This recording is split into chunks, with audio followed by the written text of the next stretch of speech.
All right, let's get to this. Alex Verdugo is coming back to Fenway. Now, I have a couple quotes here to read to you. So Verdugo will play games at Fenway for the first time since the Sox traded him to the Yankees in the offseason. Here's the first quote I want to read and get your reaction. The second one is the one I felt the type of way. All right, so this one's to the fans. Quote, I'm curious to see how the fans take it, how the first greeting is, I guess. I'm open to whatever they do. It's going to be a very personal series. So I want to talk about this because I don't necessarily think there's animosity towards him, but this is the Yankees we're talking about. You are a Yankee. So some of me, my gut, if I was betting on it, would be it's going to be mixed reaction. I think some fans are going to be indifferent. Some fans may clap, like the single clap, like, and then some fans are going to boo just because he's a Yankee. So I'm betting on mixed emotions for his return. What say you? Do you think boos? Do you think indifference? Do you think cheering? How do you see it playing out? He was traded there, not signed, right? I know, but it's still the Yankees. He's going to get booed. He's going to get booed. Wearing a Yankees jersey. All right. Right? And given he was one of the key pieces, one of the key three guys around the Mookie Betts, David Price trade over to the Dodgers. And he was pushed by Alex Cora, who stuck his neck out for him of, this guy is a good player, he's a leader. We'll call him out when he's dogging it down the first baseline. Would always be on him, and he would shine through and show flashes. In right field, his final season with the Red Sox, he was great defensively for them. Really shined through. But then, towards the end of the season, showing up late to Fenway, getting benched, right? Tumultuous. I think end of the day he gets booed. Was a part of that special 2021 ALCS run. But I just think Verdugo, his whole body of work, and it's not even him being, but it will be, him being a part of that Mookie Betts trade, but also what Cora did to push for you to be a better player. You never shown through to be that. Now, he can't be the number one or number three guy on your team. And he's saying all this from the high horse of he's the seventh, eighth best player on the Yankees, and that's what always should have been his ceiling when you think of roster construction, and he's fine in that role, but he can't be the leader. He can't be the guy, but I think he gets booed. When at the end of your tenure, you're showing up to Fenway late and getting benched, yeah, you're going to get booed. Yeah, so that's my thing. I had a news director tell me early in my career, very early, he wasn't even really talking about me. I was so young. But he said something that really stuck to my ribs where he said, potential is a dangerous thing in our field. And now he's just talking about, the industry that we're in, the media, but it really pertains to sports more so. It's more cutthroat. But he said potential is a dangerous word because potential's great, but eventually you're going to get people fired that vouched for you if you're not living up to that potential. If you don't at some point sort of cash in those chips and start to live up to it. And that always stuck with me and resonated with me because that's how I feel about Verdugo here, is he's always had all this potential. Everyone's been waiting for him to sort of arrive and be this big star. Certainly around here we saw flashes of it, but it was never consistent enough.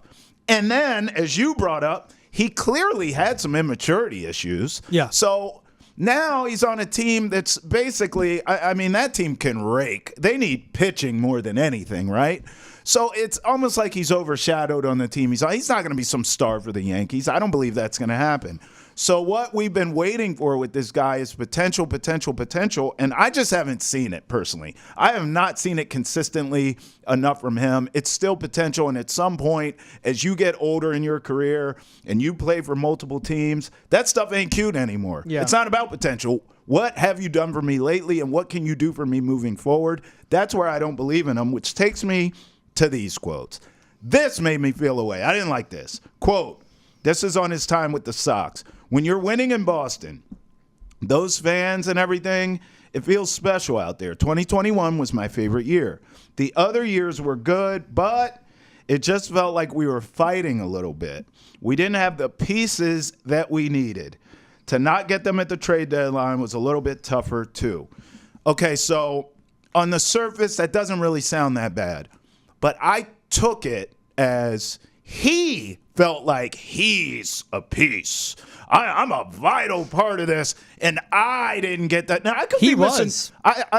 He was a piece. Yeah, he was a he was a top 3 player on their roster. Like they put him out there, and he never hit his potential. Let's have this convo. because that's where I'm at. That's how I took his quote, what you're saying, is him saying, if you had built around me, we would have been straight. I don't believe that. I don't think he's saying that. See, that's how I took it. I took it like we didn't have the pieces, as in I am a pillar here. You build around me. You get me pieces around me. We could have won.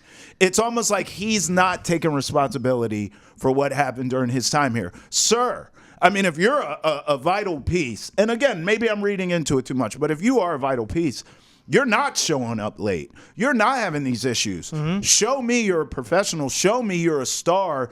Be consistent with your performance and be a professional and be consistent with that. And then maybe you would still be here. Maybe they would build around you.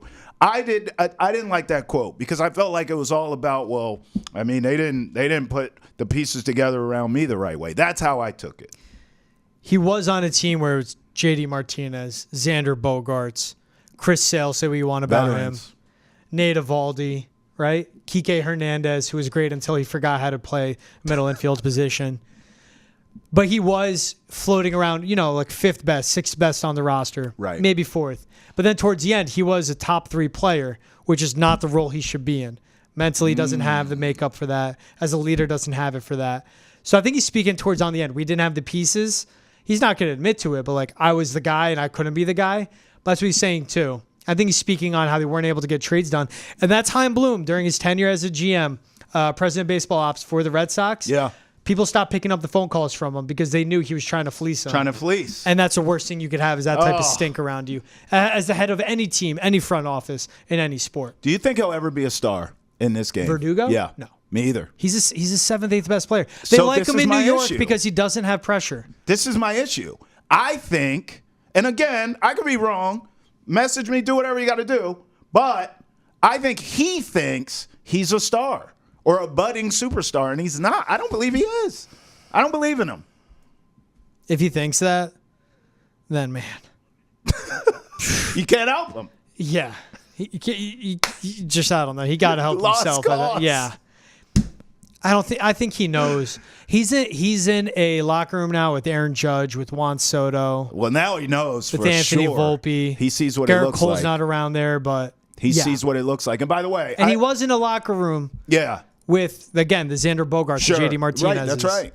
He sees what it looks like, and he doesn't He has have those to know pieces. that's not him.